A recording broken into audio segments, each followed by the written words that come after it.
वाढलेले आहे पाव भाजी मस्त गरम गरम. चला दाखवू. माझ्या आजींनी बनवलंय.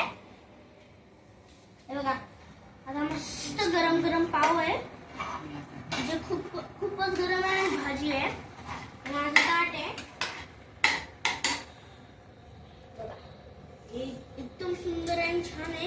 कुरकुरीत झालेले पाव सगळे. आता बघा नेता येईल का तुला? ना असं पकड. आता आपण ना थोडस ट्राय करून बघू. गरम आहे तोंड भाजी सांभाळून.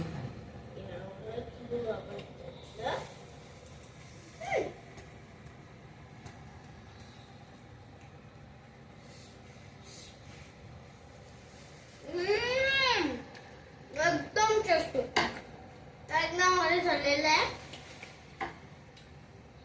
आता भेटूया नेक्स्ट व्हिडिओ मध्ये. आणि एक लाईक आणि सबस्क्राईब करायला विसरू नका. नाहीतर